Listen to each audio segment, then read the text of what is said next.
Hey, what's up? So today I have for you a Dino Kaiju deck profile. This is one of my personal favorite decks of all time. I ended up making it up about a year or two ago, and so far I liked it. I love it. It's done really well for me, and I just really enjoy dinos. So let's go ahead and get into it. So first we have the best dino in the deck. Three Soul Eating Oviraptor. If you see this in your hand, that's amazing. You can get whatever you want with it. If it gets ashed, that's unlucky, but a lot of people aren't playing Ash right now, so that's why this card got a little bit better because you can actually play it.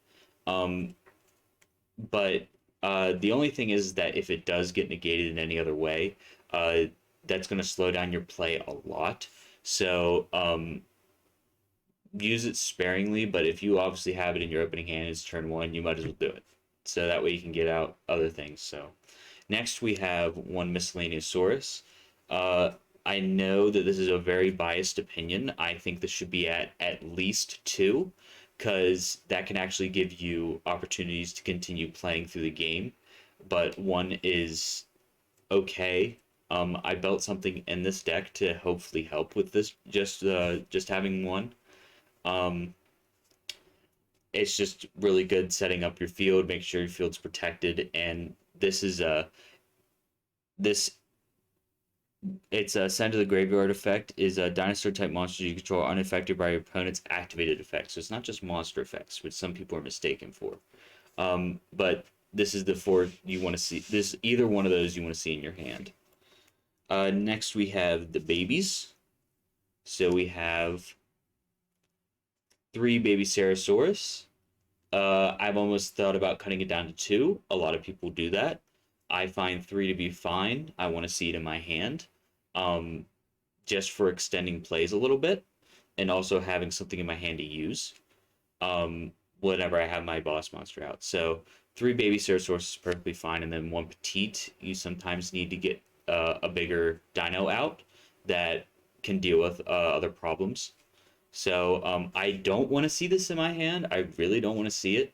I almost hate having it in the deck too, but it's always a good extender. You can only run three babies, so you have to run the other one. That way you have a consistent four. So and then the other two almost babies are Animadorn Archosaur. Awesome card to add to the deck. It came out in Eternity Code. It's amazing. I bought it way too much, but way back then, but way back when it got me some wins. Um, it's a really good extender. It's perfect for just sending Misk uh, to the graveyard for, um, and then just summoning this out and popping something in your hand like a baby. Uh, Usually that might be turn play one because once you send Misk, you can summon this out, and then this is unaffected by card effects, and then Baby Ceratosaurus can continue. So or get popped, then you continue on with your play. So, amazing card to add to the deck. So, that's it for the babies there. Next, we have two Ultimate Conductor Tyranno. Probably a lot of people argue that this is the best boss monster to add to the game. Um, it's insane. It's easy to summon for dinos. You just banish two from your graveyard. Um, and then you can, uh, during either player's main phase, destroy one monster in your hand or field. That could be anything. Doesn't even have to be a dino, which you want to usually use it for baby or something. And then book everything on their side of the field, and this can attack each one, and then sends it to the graveyard. Not destroys, it sends, and then they take 1,000. So sometimes if you are able to just get this out, book everything, that way they can't prevent you from attacking. You can just send him for game. Sometimes that happens in game three. But awesome bond sponsor is one of my favorite cards of the game. Next we have I kind of lied. Here's the other baby. I don't know, but it's our level one tuner. That we want to see sometimes. That's going to add to our plays if we ever go turn one. Turn three, turn five, if we are going turn one, depends on if I want to see this or not. Um, if I know I'm going to be getting into a deck or against a deck that has a lot of grind game with it, I'm probably going to side it out because it doesn't really extend anything other than just one play. Um, Sometimes it might be good for other plays too, but usually you don't make it that far. And next is a good tech Giant Rex. If it's banished, special summons itself back. Um, Amazing to have just one up in the deck. I, for some reason, at my locals the other day, kept seeing this in my hand, and I hated every second of it because that could have been something else that's more useful. So if you think about running two, I would just be warned if you do see it in your hand a lot, don't run two. So I'm running it at one, which is usually the standard. Next we have Chops, good for popping your own stuff, good for popping problematic cards on their field. Easy to summon out if they have more monsters than you. It's a good turn 2 going card. Also petite target. So I wish this was at 2 as well, but I'm a little bit biased, but I'd definitely run 2 of this if it was at 2, but just one's fine. It can get you out of certain situations. It's 2600 or 2600, so you can go in for some things that might be a problem. Gets over Bestials. Now we're on to our Kaiju lineup. So first we have 2 Dogoran. Next we have 2 Gamma Seal.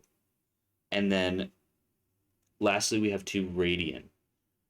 I want to take this out for something else. I would almost run three of these and then 3 of these, but I think running a different kaiju is a little bit better, just because if I see 2 Dogorans in my hand, um, it's a little bit bricky at that point. I want to use something else for my double evolution pill.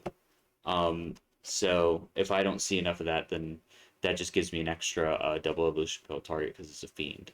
But they're really good. Kaijus are awesome right now. I catch them up, people by surprise with them. You just kaiju a Baron. You kaiju. I've kaiju'd that one. I think it was a beast card that Omni Negate or whatever. I can't remember its name, but kaiju'd it and then continued on with my turn.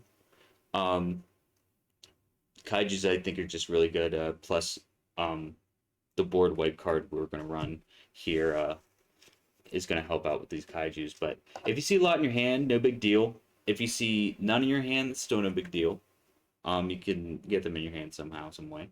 Next, we have kind of like a little tiny bit of a tech. This one's definitely a big tech, but these 2 are tiny techs. 2 Bigfoot. The reason why I'm running Bigfoot is because I want to get some things in my graveyard. And if I don't, and it gets sent to the graveyard, then I get a free pop. If I do, then I get the free special summon and the free draw. And usually it's a good beat stick to just have. Also, it's another target for double evolution pill. Lastly, we have this Keystone. I'm not going to ever run more than one, but this card is amazing for this deck. So what it does is you can target one of your banished monsters except for itself. Special summon this card, so you get a free special summon. And then shuffle that monster into the deck. So then during the end phase, if this card is currently banished and is banished this turn, you can add this card to your hand, so it's recursion. So if you're going to have your Misk banished, and usually once that happens, that's kind of it. However, you can shuffle it back into the deck, which I made the mistake a few times where I added it to my hand. Make sure you shuffle it back to the deck. You get a free special summon, you can shuffle that back to the deck, and then you have something else to use for your double evolution pill. So that's just for getting back your Misk, and plus if this is banished off a double evolution pill and then Misk's in your deck, you get to add this back to your end phase, and then whenever you see Misk again, you can just do that again. So it's a really good card to have for this deck, because we deal with the banished. Now we're going with our spells. So first we have 3 Lost World, and then 3 Fossil Dig, and then 3 Double Evolution Pill, and then 2 Double Evolution Pill and 2 Interrupted Kaiju Slumber. And then we'll throw in the Terraforming. Lost World is amazing. They can't target any of your monsters with card effects except tokens, and whenever you summon a Dino, they get a token.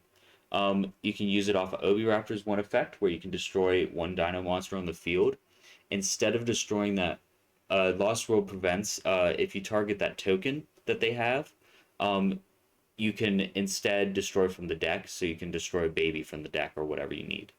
Um, that's awesome too if you actually end up battling into it. It doesn't matter how it's destroyed, is it if it is destroyed by a card effect, um, and would leave the field, then you can instead destroy from your deck.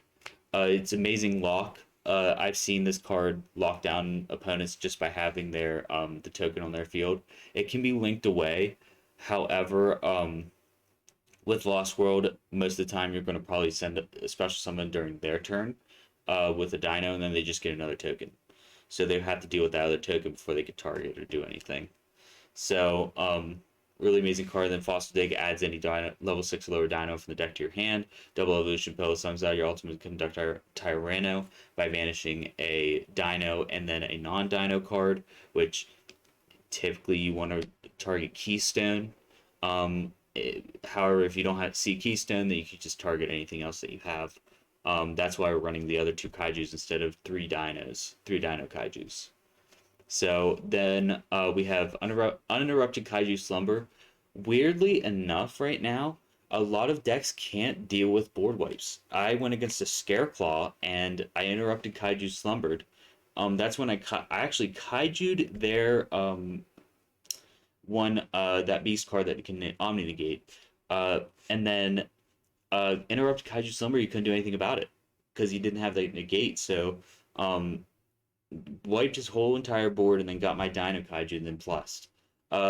Another thing too with it is that if you have your baby Ceresaurus, you can normal summon baby Ceresaurus and then just Kaiju Slumber. Let's say that's turn 1 and this is all you have in your hand.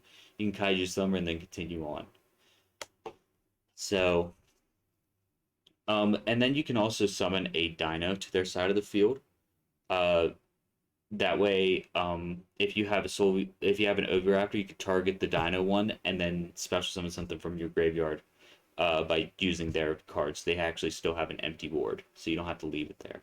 And then Terraform is good to just add Lost World. And then next for our staples, I'm running just 3-pot of Extravagance. I have different sleeves because I'm using them for a different deck right now. I have the common ones, and then this is tiny bit of a tech, but I'm running 2 Metaverse. If you don't see Lost World, that's okay, but I want to see it like whenever I do need it. So basically having 3 ways to get to your Lost World other than just drawing it and having it in your hand, I think is perfectly fine. It's a good ratio. It's 6 cards that you have in your deck that give you Lost World. And I think just having the 2 metaverses is also just good for activating if they end up destroying your other Lost World if you even have it in your hands. That way you don't lose your Lost World. So, but that's it for the main deck. Now, you probably noticed that this is very thin. The reason why is because really whatever else you play in it is up to you. These are just the standard what you need to run in this deck that I think help out the deck a lot. So first we have Unlogia. This one is the Omni Negate on a summon or a spell trap card. And then we have Dolko, which is Monster Negate. So if they're monster heavy, you want to get this out. Next we have Durgarus. I heard something about this getting banned. I hope not, because I think it's actually pretty good. I don't think it's anything crazy. It sometimes extends plays, but it has a high risk, high reward type thing. So if you could deal with this, plus this can get negated, and then they don't plus off of it, and they can't do it again, and then they end up, yeah. So next we have Dweller. This is just good for locking down decks. If you know you're against something that's graveyard heavy, use Dweller. And then next we have our tiny techs. So we have Formula Synchron, and then we have Herald of the Arclight. This Formula Synchron, what you want to do is you want to end up having an Animador and Archosaur. You want to have this on the field, and you want to use your Alio.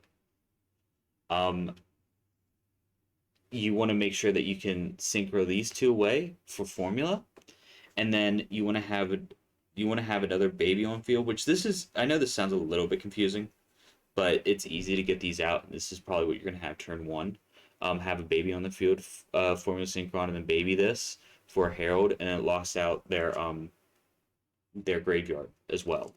So that's another good graveyard negate. But anything else you want, you can run after that. If you need to get things in your graveyard for double evolution pool, whatever, uh, run some links, run some cheap links, run some small link cards.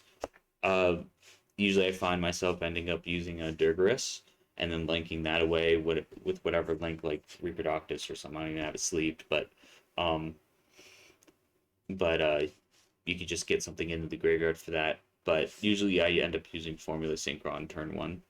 But everything else is up to you. You can run whatever you think is good, whatever your locals decks are running. You can end up using things that prevent them from playing. That's kind of like the name of the game now, isn't it? But yeah, thank you for watching.